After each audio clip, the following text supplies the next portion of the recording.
Hello and welcome back to This Day in History. Today is May 1st, 2024. It's well, it's not quite sunny, but it's not quite, crappy. It is a bit overcast, but it's a little warm, so it's May. So, Mayday, Mayday. Today is May 1st. I was going to make some quirky little thing about that, but I think I just did. We are going to talk about May Day here in a moment, but we're going to get into some birthdays first. First and foremost, on this day in 1769, Arthur Wellesley, if you haven't figured out, name's British. He was the first Duke of Wellington, yes, the Duke of Wellington that defeated Napoleon at Waterloo. He was also a prime minister for England. Today is his birthday, or was his birthday. On this day in 1852, American frontierswoman Calamity Jane was born. In 1909, Kate Smith, who is the first lady of radio, she was born on this day. 1939, actress Judy Collins was born. 1946, Joanna Lumley, she was a British actress. She was born today. American country music singer Tim McGraw, his birthday is today. In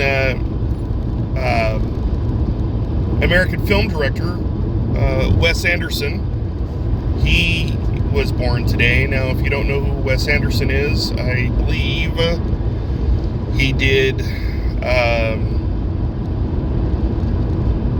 I think he did the Resident Evil movies.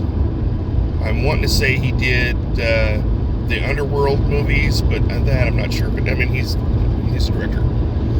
So, let's get back to May Day, okay?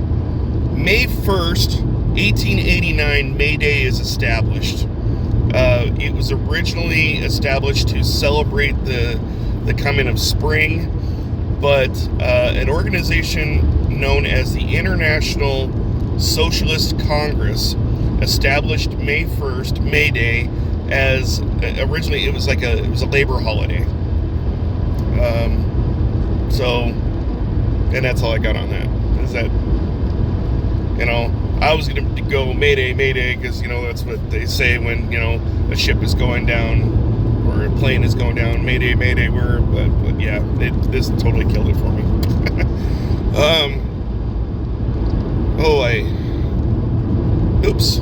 I was out of sequence here. Anyway, 1840, we're backtracking a little bit. The world's first postage stamp is released. It's released in England. It was referred to as a penny black, I think is what they called it. Sir Rowland Hill is credited to releasing the stamp, and it was the first of its kind to be released in England on this day in 1840. On this day in 1866, the Memphis race riot happened. And what happened there was a bunch of whites attacked a bunch of blacks in Memphis, Tennessee. It resulted in 46 blacks getting killed in this race riot.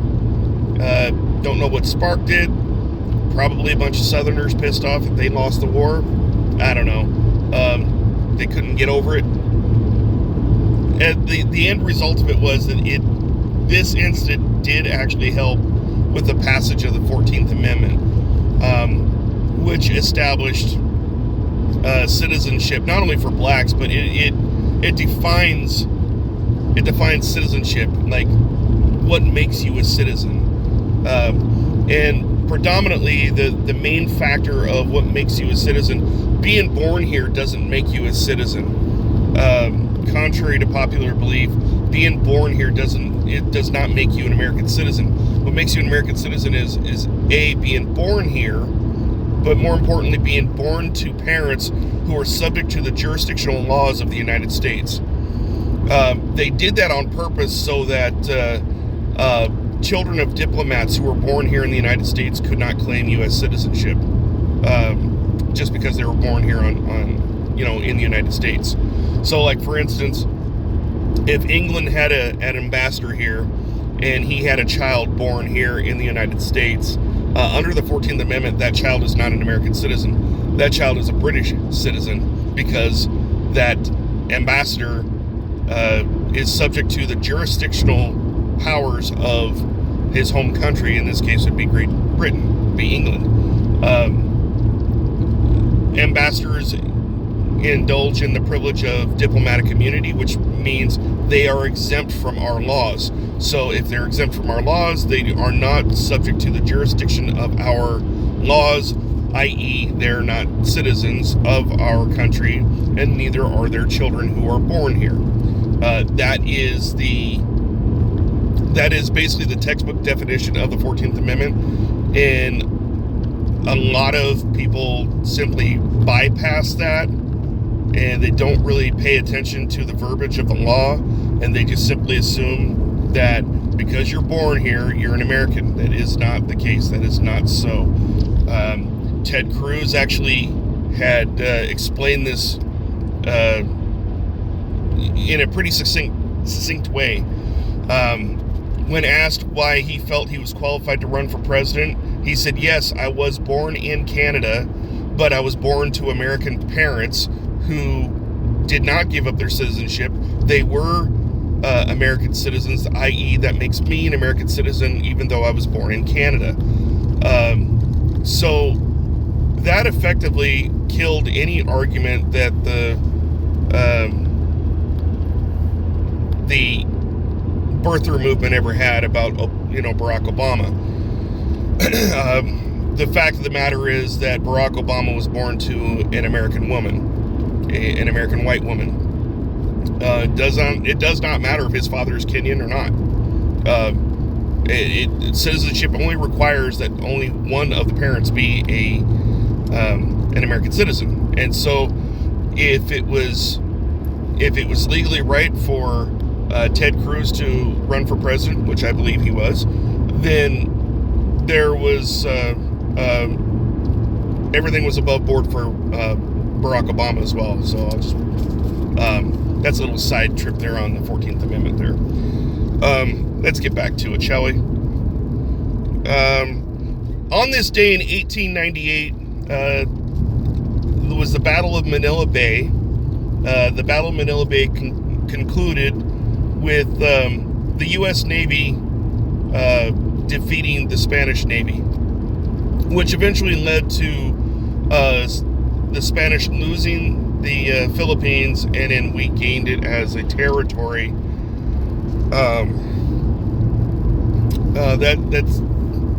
That hits a little closer to home to me because my grandfather's grandfather served in that war.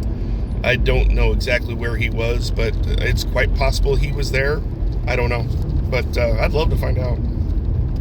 So that was 1898. On this day in 1924, iodized salt is sold for the first time in grocery stores. Apparently there was an iron deficiency going around the country. I'm not sure.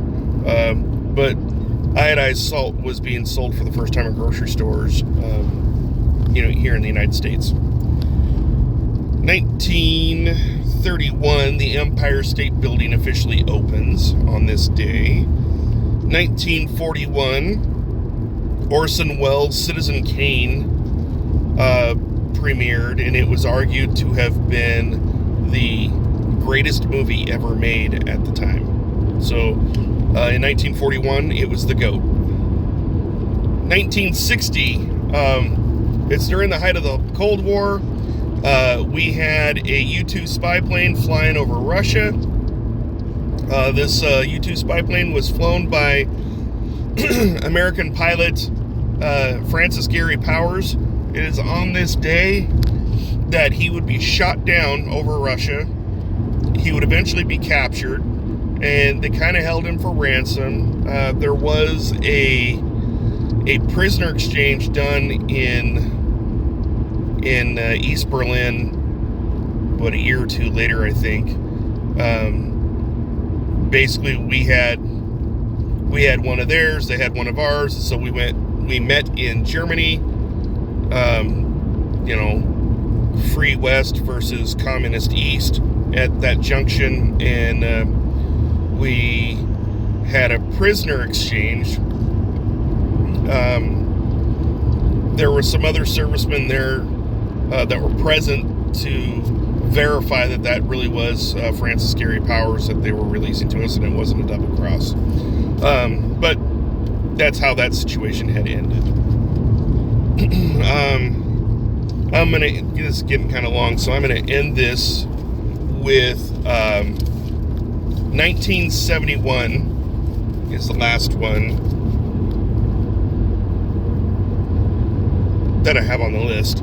1971, Amtrak opens for service. It begins service, and as you know, it's the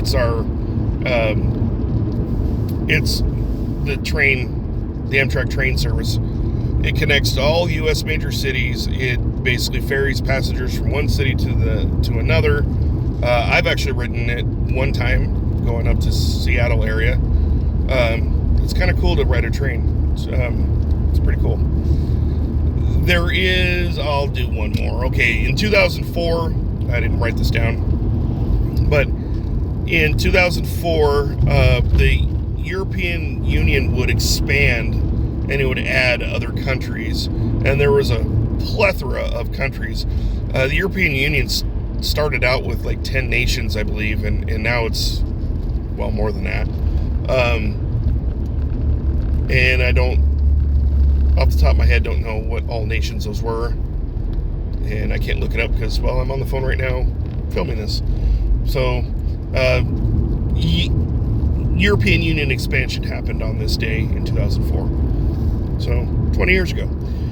So, that said, I'm going to end this now. Thanks for joining me, and just have a blessed day, and we'll do it again tomorrow for May 2nd. All right, take care. Bye.